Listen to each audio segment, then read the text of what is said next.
Muy buenas noches. Iniciamos el programa Tertulia Teológica, un programa original de la Iglesia Bautista del Redentor en Bogotá, Colombia.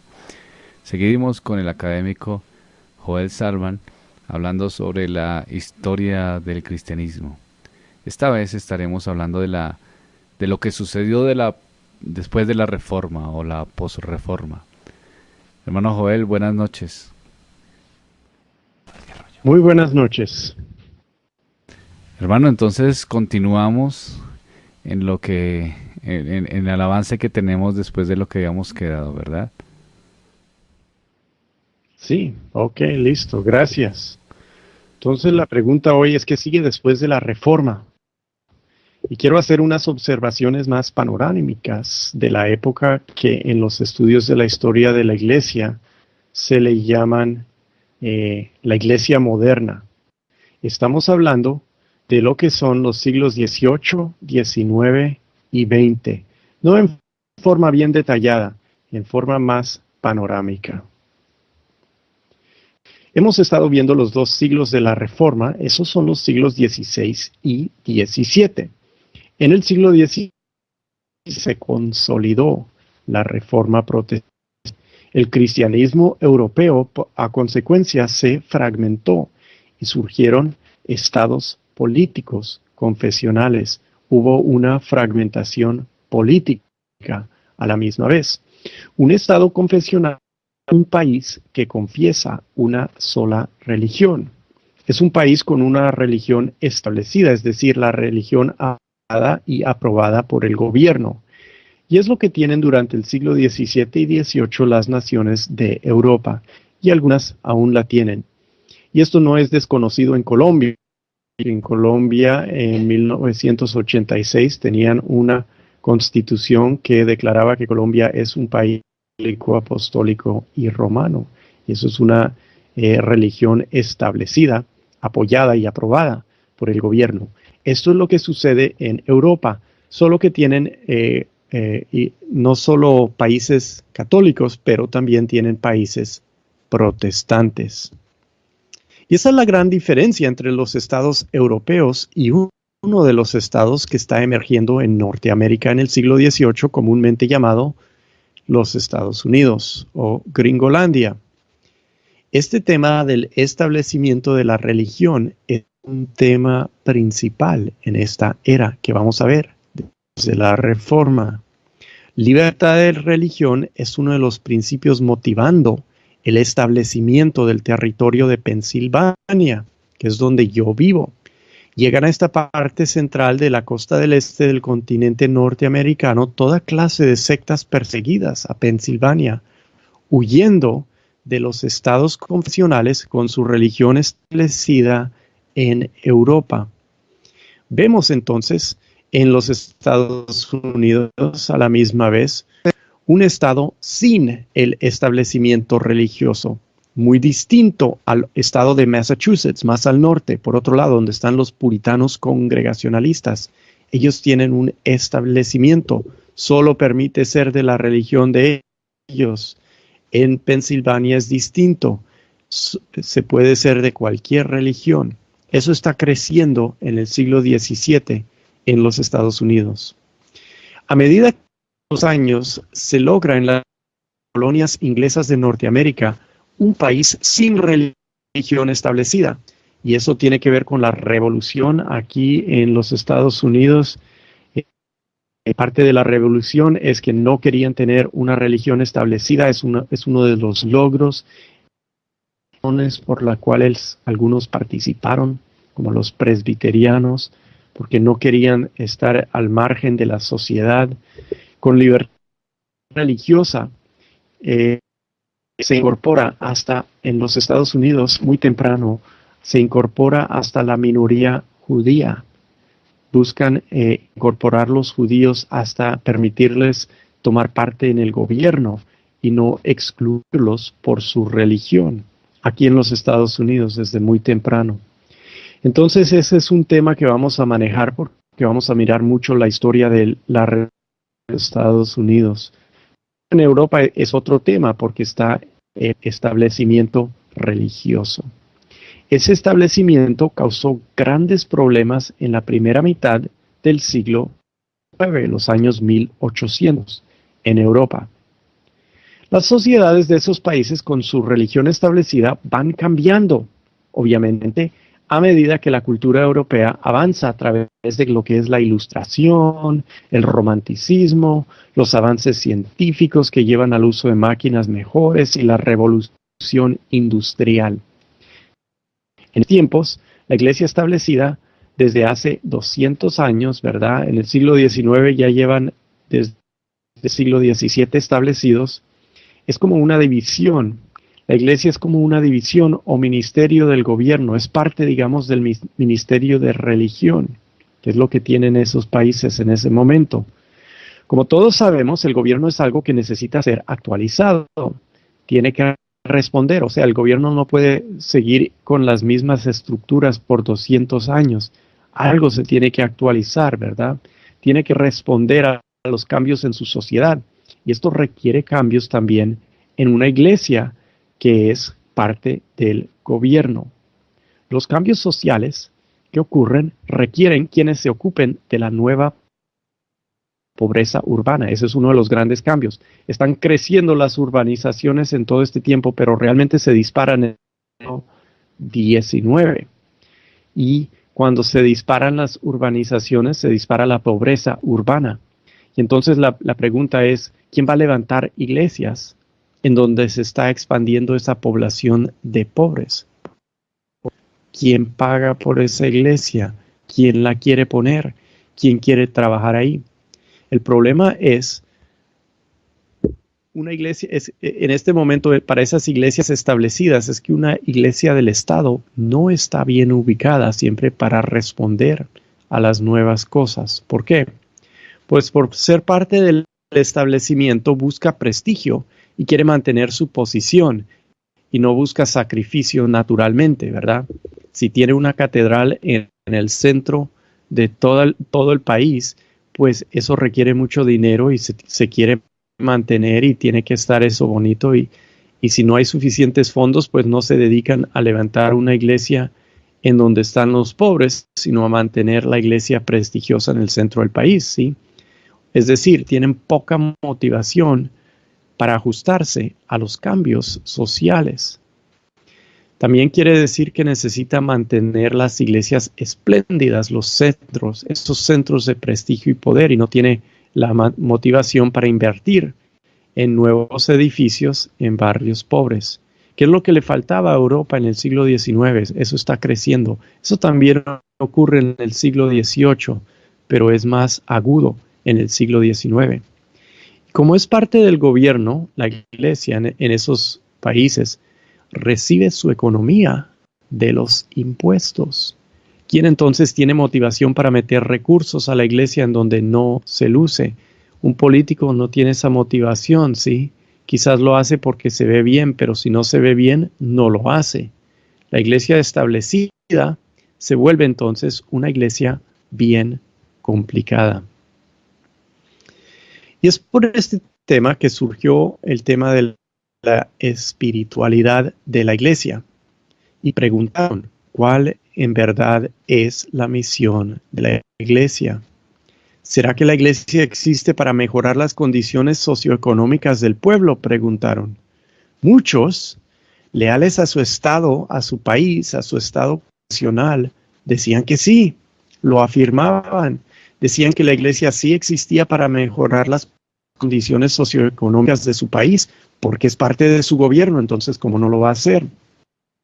Entonces, esa es la gran pregunta. Una iglesia que se mantiene con apoyo y aprobación del gobierno, ¿cómo responde a la pregunta que se hace? ¿Cuál es su misión? ¿Cómo define su misión en esas circunstancias? Y por consecuencia, ¿cómo define lo que es la naturaleza de la iglesia? ¿Lo hace según lo que dice la Biblia? ¿Lo hace según la tradición de la iglesia? ¿O lo hace según las circunstancias en las que se halla en ese momento siendo parte del gobierno de un país? Y ahí vino la gran controversia que fracturó las denominaciones nacionales en Europa, lanzando denominaciones libres en el siglo XIX, es decir, denominaciones libres tanto del control como del apoyo económico del gobierno. Los que conservaban la teología ortodoxa solían ser de los que se salían de la iglesia estatal para estar en iglesias libres del control y del apoyo del gobierno. Y en esto me parece que se halla la gran diferencia.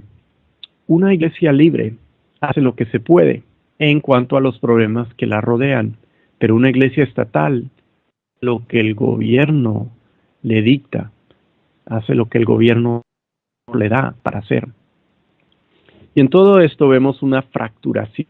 Es lo que ocurre en el siglo XIX, otra fracturación de las mismas denominaciones. O sea, hay nuevas, no solo hay presbiterianismo, pero hay varias denominaciones presbiterianas. No solo hay bautistas, hay denominaciones bautistas, igual con los luteranos. Se fracturan en la Reforma y la Comunidad Unida de Europa y formó países, pero ahora en el siglo XIX se siguen fragmentando y haciendo grupos aún más pequeños. ¿Con qué resultado? Pues no pueden lograr la misma influencia social porque ya son iglesias más fragmentadas, no son la iglesia de un país, son la iglesia del país, la iglesia libre, esta otra iglesia que no está de acuerdo con esto, etcétera, y no tienen una visión común de la iglesia en su sociedad, y eso es algo nuevo. Y bajo estas condiciones es que crece el modernismo teológico, que es indiferente a la doctrina, que es un movimiento más ecumenista, que busca lograr un acuerdo, ser la influencia social de la religión en estos países de larga tradición cristiana. Eso lo vamos a estudiar en más detalle. Es un panorama. Hay en este momento preguntas. Sí, señor, tenemos un par de preguntas. Alejandro pregunta, ¿de qué manera la ilustración afectó el cristianismo? De eso vamos a hablar enseguida. Vamos a hablar un poco más de los filósofos, de Descartes, de la ilustración y todo eso en unos momentos. Así que es una buena pregunta. Ya vamos a llegar ahí. Roberto pregunta, entonces, en sí, ¿cuál sería la misión de la iglesia?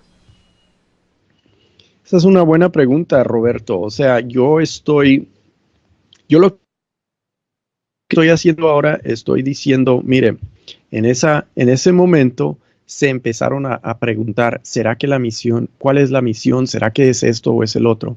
Yo creo que la misión de la iglesia es espiritual, o sea, no es necesariamente mejorar las condiciones del mundo, sino llevar el evangelio, sean las condiciones que sean, ¿sí? Llevarlo adelante.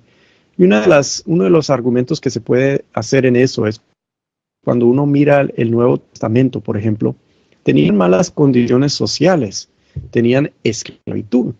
Pero en el Nuevo Testamento en ningún momento le dice, por ejemplo, Pablo escribiendo a los amos, no les dice, ¿qué están ustedes haciendo teniendo esclavos? ¿No saben que los cristianos no tienen esclavos? No les dice eso, porque es parte de su sociedad. Él les dice, miren, traten bien, ustedes que son amos, a sus esclavos, y ustedes que son esclavos, sean buenos trabajadores. Y sométanse, por más malo que sea su amo, porque la misión de la iglesia no es necesariamente mejorar tus condiciones de vida en este mundo, sino darte esperanza de vida eterna en el mundo que viene. Y si está pesado lo que tienes en esta vida, Dios te va a ayudar. Tú tienes que serle fiel a Él, y si te mueres temprano, pues te vas a estar con Él y estás mejor ahí. O sea, la misión de la iglesia en ese sentido, yo creo, esto es controversial, otros dirían otras cosas, pero yo creo que la misión es espiritual y no es una de cambiar nuestra sociedad, aunque la iglesia obviamente puede tener una influencia positiva si los creyentes pues se involucran con la sociedad en la que viven individualmente como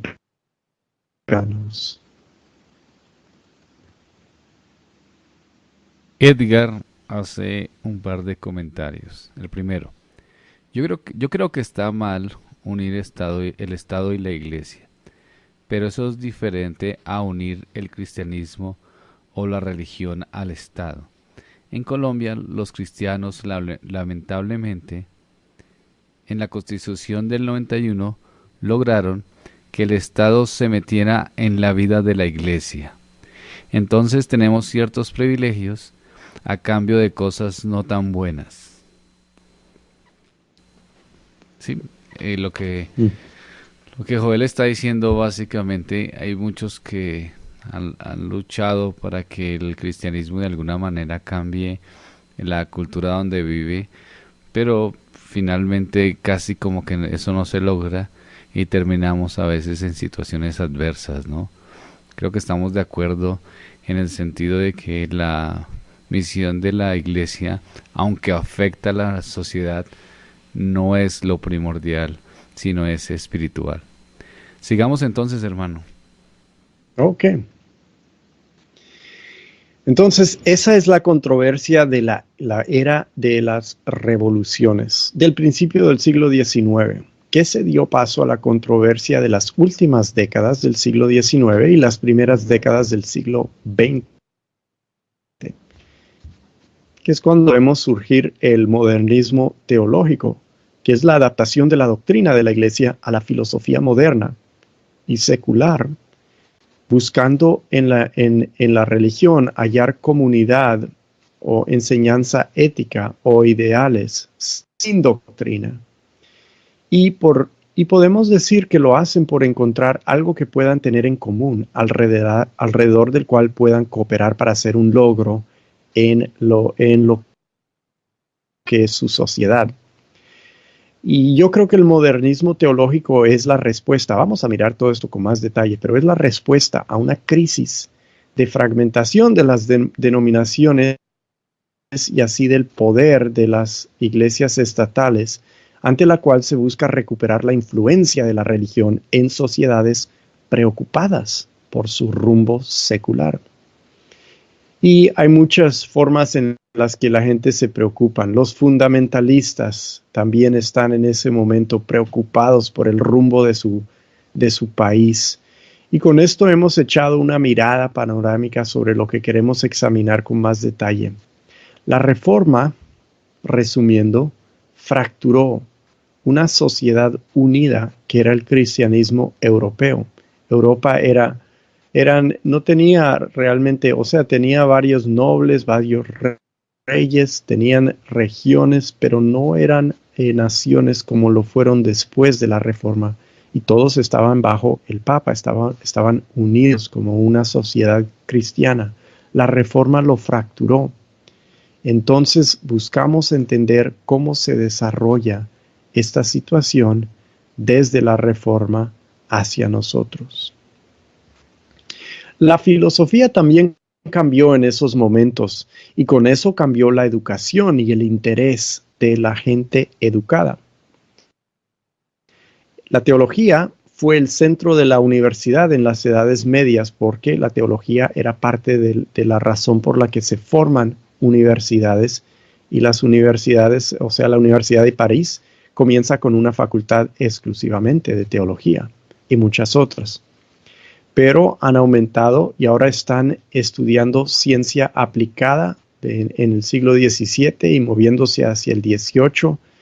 Es la revolución científica, el conocimiento práctico se antepone al conocimiento teórico, que es el más filosófico y el más teológico. ¿Qué consecuencia tiene esto para la teología? Es una persona interesante en esto, es un teólogo conservador del siglo XIX, muy influyente, que es Charles Hodge, del seminario de Princeton. No me acuerdo si esa teología existe traducida al español, es muy popular en inglés, la teología de Charles Hodge. Él dice que la teología no es más que las deducciones que se hacen al mirar los datos de la Escritura. Él tiene una idea de la teología que es muy como es muy científica, como los científicos. Ellos miran los datos y hacen deducciones. Y Charles Haas dice, así es la teología, miramos los datos de la Escritura, sacamos deducciones. Eso fue una posición muy influyente. ¿Será que ese es el método exacto de la teología? Eso es algo que queremos considerar a medida que avancemos a través de lo que estamos diciendo. Y todo esto, los cambios de la filosofía, también causa cambios sociales que vamos a tener que mirar para considerar cómo es la iglesia en esos momentos. Antes del siglo XIX, del que he estado hablando, pues obviamente está el siglo XVIII, los años 1700. Y esos son años también importantes, ¿verdad? El siglo XVIII es el siglo de la Ilustración. Es algo muy importante. Ya hemos tenido una pregunta acerca de eso. Es el siglo de la razón y del crecimiento de las sociedades científicas. Es la era de los llamados grandes avivamientos, el gran avivamiento en los países angloparlantes. Es la era del pietismo luterano y del metodismo anglicano, cosas nuevas, y el nacimiento de los evangélicos. Vamos a mirar esa transición. Es a la misma vez la edad de los déspotas ilustrados en Europa.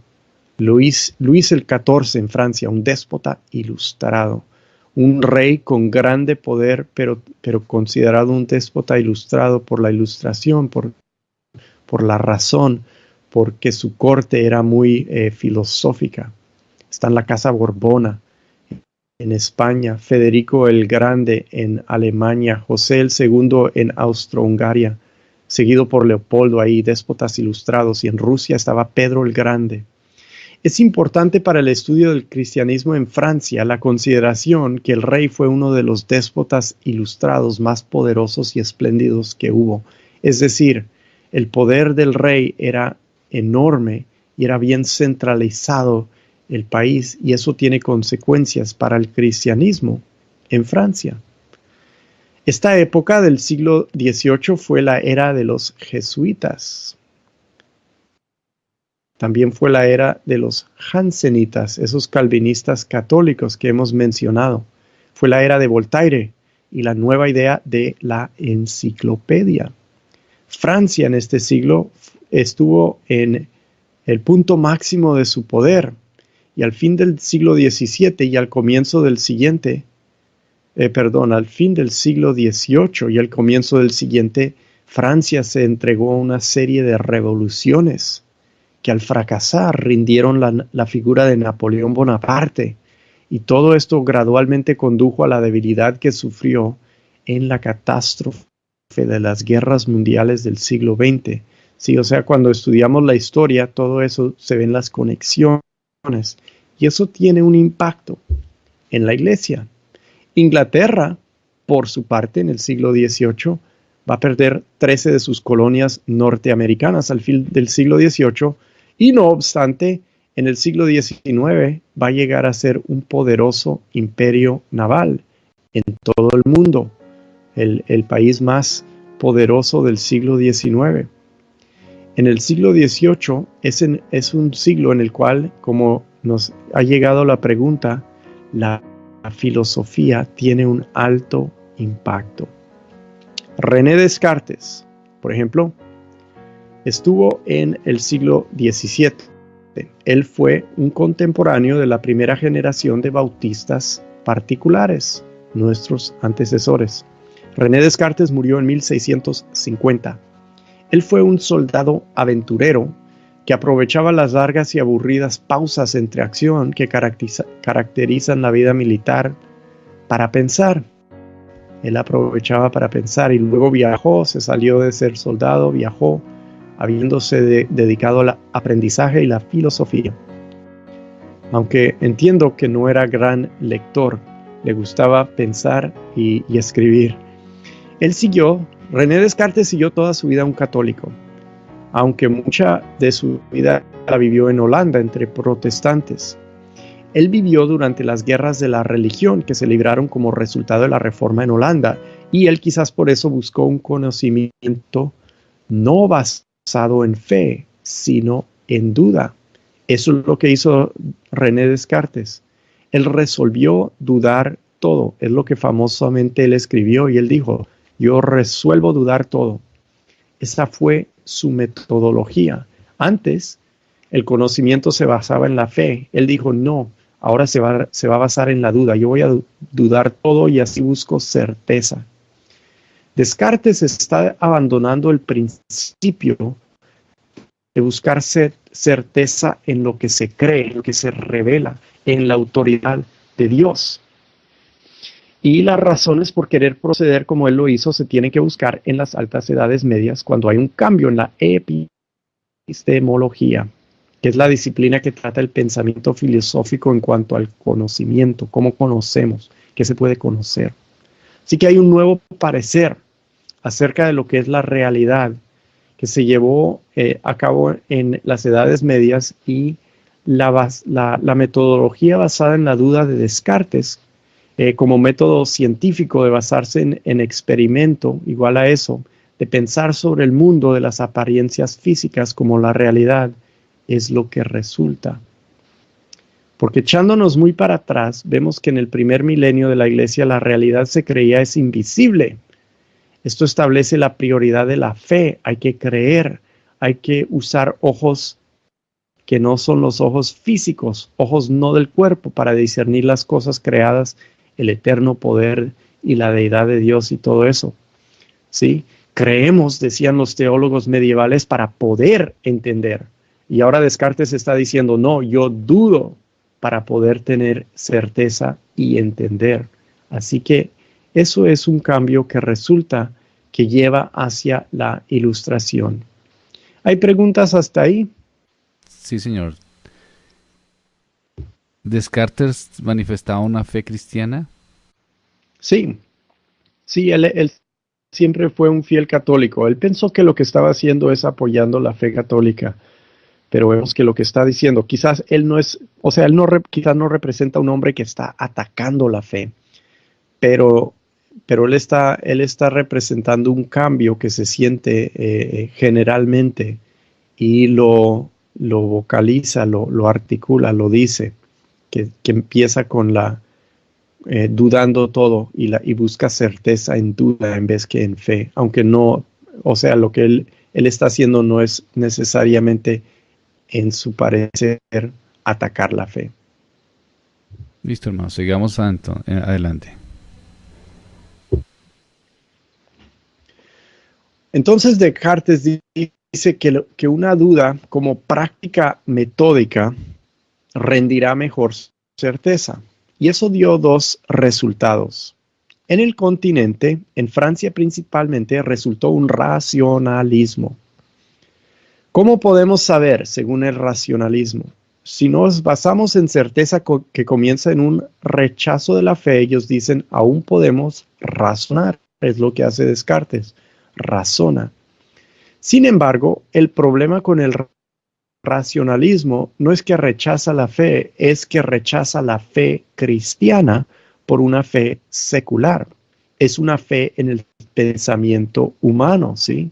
Antes la certeza está en la fe porque creen lo que Dios dice. Ahora la certeza está en lo que piensa una persona. Y toda persona que piensa, pues, tiene certeza. Eso le llamo una fe secular. El pensamiento humano es poderoso y asombroso, pero sigue siendo finito.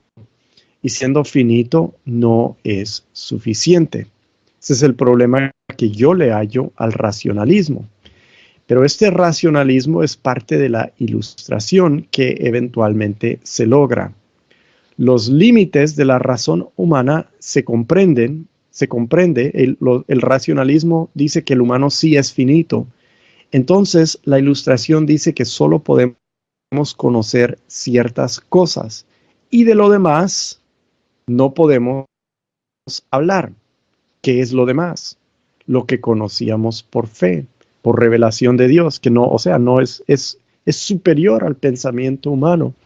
La ilustración dice, sí, eso es verdad, entonces eso no lo podemos conocer, así que dejemos de hablar de eso.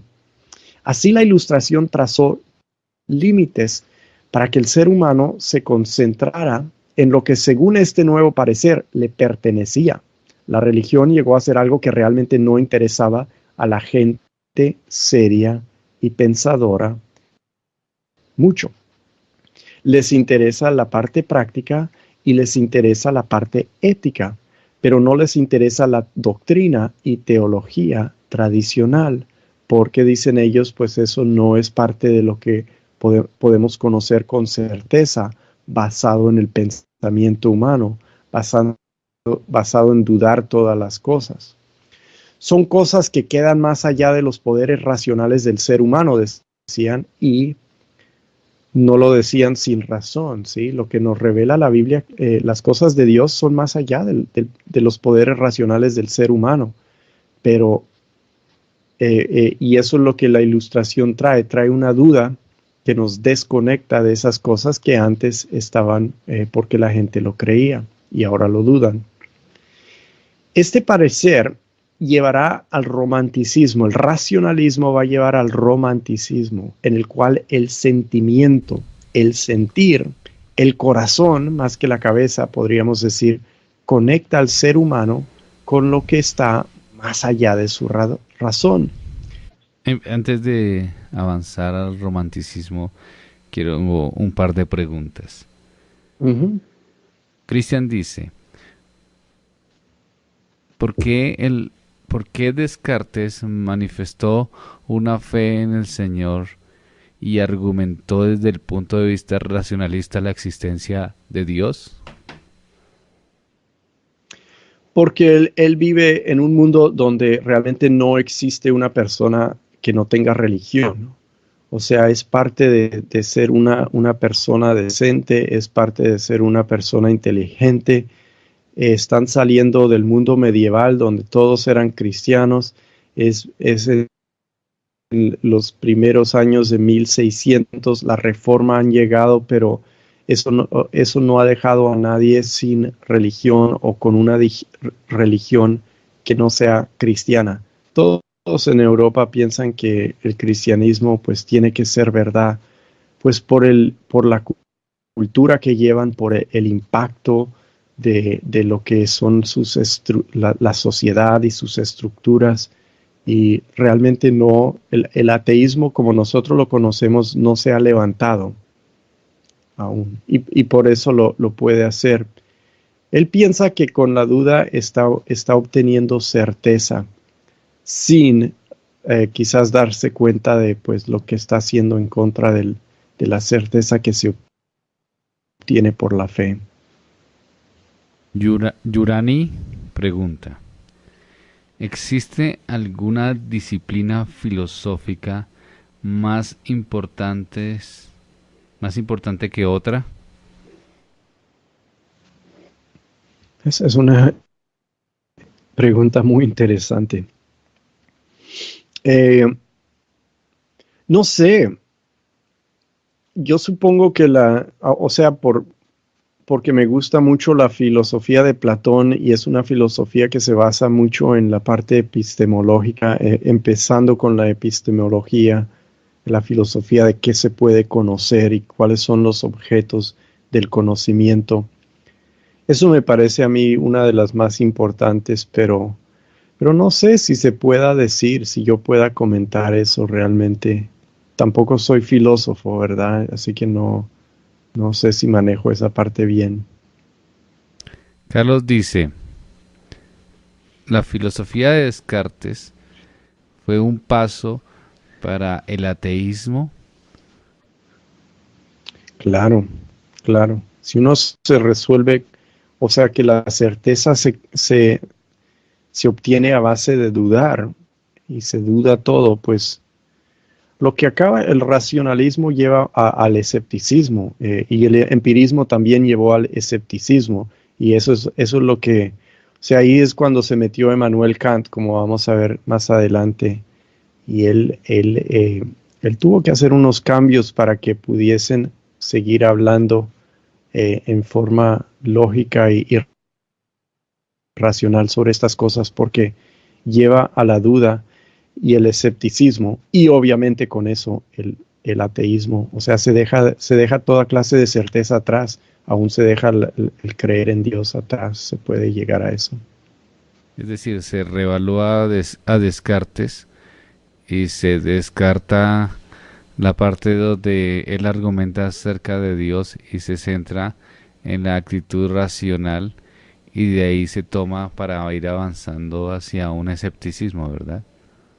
Claro, sí, sí, sí, sí. Hacemos una pausa y ya regresamos con el romanticismo.